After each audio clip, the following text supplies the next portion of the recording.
The Ten Commandments. The wilderness stretched wide as the Israelites journeyed onward, their hearts still carrying the memory of deliverance from Egypt. The Red Sea had closed behind them, drowning the armies of Pharaoh, and before them lay the path to a promised land. Yet their greatest need was not only food or water, but the knowledge of how to live as a people belonging to the Lord. Freedom from bondage was only the beginning. They needed guidance to walk as a holy nation under God's covenant. The Lord had led them with a pillar of cloud by day and a pillar of fire by night, bringing them at last to the foot of Mount Sinai. The mountain rose in majesty, its peaks veiled in mystery, and there God would reveal his covenant. This was not a place of chance. Sinai was chosen to be the stage where heaven's voice would meet earth, where law and grace would be joined, where a nation of slaves would be transformed into a people of covenant. The camp stretched out before the mountain. Thousands of tents scattered across the desert plain. Children played in the dust. Elders sat in circles recalling stories of Egypt, and families gathered their daily manna. Yet all eyes were drawn to the mountain, looming with an unseen presence. Something beyond ordinary awaited them, something divine and fearful. Moses, the servant of the Lord, ascended the mountain as the people watched. Clouds wrapped its peak, and lightning flickered in the distance. The voice of the Lord called to him, and Moses bowed in reverence. God declared his intention. "You yourselves have seen what I did to Egypt, and how I carried you on eagle's wings and brought you to myself. Now if you obey me fully and keep my covenant, then out of all nations you will be my treasured possession." Moses descended and gathered the elders, repeating the words of the Lord. The people answered with one voice, "All that the Lord has spoken, we will do." Their commitment echoed across the camp, though their hearts did not yet grasp the weight of those words. Moses returned to the mountain with their answer, and the Lord gave instructions to prepare the people for his coming. 3 days were set aside for consecration. Garments were washed, boundaries were drawn, and the people were warned not to touch the mountain. They waited in awe and trembling, knowing that soon the presence of the Lord would descend before their eyes. The air was filled with expectancy, a silence broken only by the cries of children and the murmurs of preparation. On the 3rd day, morning broke with thunder. Lightning flashed across the sky, and a thick cloud enveloped the mountain. A trumpet blast sounded long and loud, and the ground trembled beneath their feet. The people shivered, fear gripping their hearts as fire descended upon Sinai. Smoke billowed upward, and the entire mountain shook violently. It was as if the mountain itself bowed before the Creator. Moses led the people to the foot of the mountain, and they stood in awe, trembling at the sight. The trumpet grew louder and louder, the thunder rolled, and then came the voice of God. It was not the voice of man or angel, but the voice of the Almighty, and it thundered through the wilderness with power beyond comprehension. The people could not endure the sound, for every word pierced their souls like fire. God spoke his commandments, not whispered but declared aloud, so that all Israel could hear. His voice established the foundation of covenant life, laws not born of human wisdom, but of divine holiness. Each command revealed the character of God and the way of his people. The mountain burned, the people trembled, and heaven gave its word to earth. "You shall have no other gods before me." With these words, the foundation was laid. Israel was to be a people devoted to the one true God, rejecting idols, false worship, and divided hearts. No other power, no other loyalty could stand before him. "You shall not make for yourself a carved image." The Lord revealed that he was beyond human imagination or form. No idol of wood or stone could capture his glory. To bow before the work of human hands was to betray the Creator. His people were to worship him in spirit and truth, not through images that distorted his majesty. "You shall not take the name of the Lord your God in vain."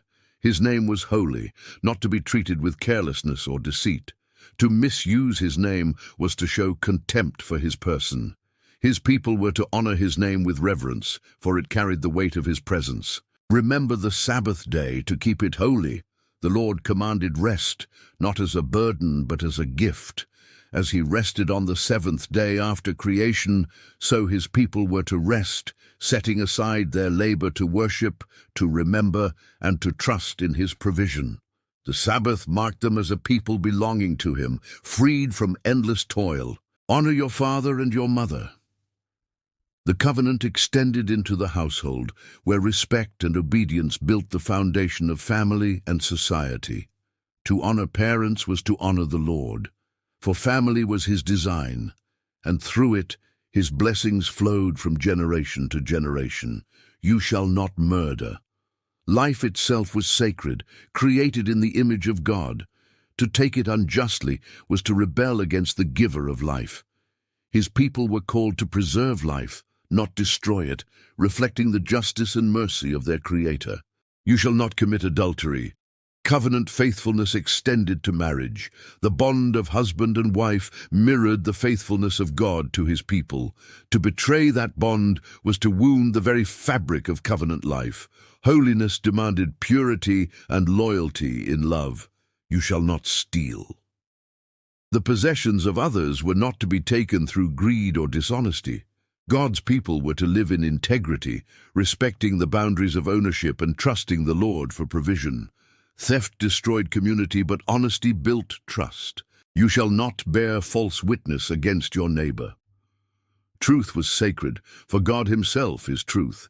To speak lies or slander was to twist justice and destroy relationships. His people were called to speak truthfully, guarding the integrity of community life. You shall not covet. Desire itself came under the command of God. Envy for another's house, spouse, or possessions was forbidden, for it bred discontent and sin.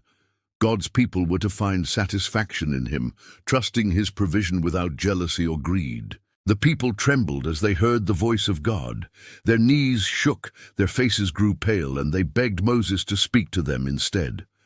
Do not let God speak with us, or we will die, they pleaded. The holiness of God was too great for them to endure. Moses reassured them, do not be afraid.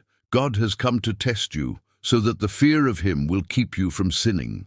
The mountain remained wrapped in smoke, the thunder still echoing, and the people kept their distance. Moses alone drew near to the thick darkness where God was. There the Lord gave him further laws and instructions, but the 10 Commandments remained the heart of the covenant, written by the very finger of God on tablets of stone. These commandments were more than rules. They were the covenant charter, shaping a nation into a people of holiness, justice, and love.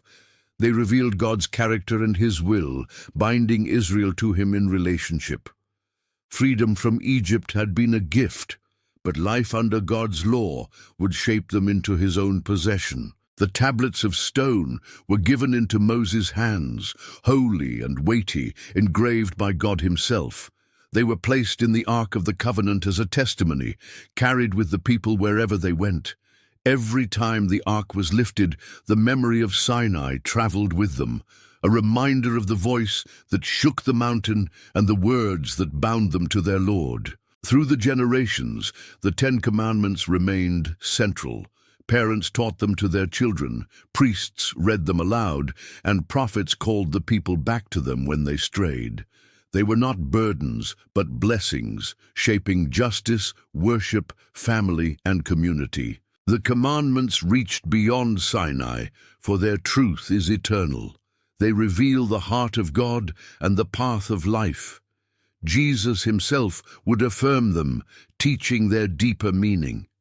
To love God with all one's heart and to love one's neighbor as oneself was the summary of all the law.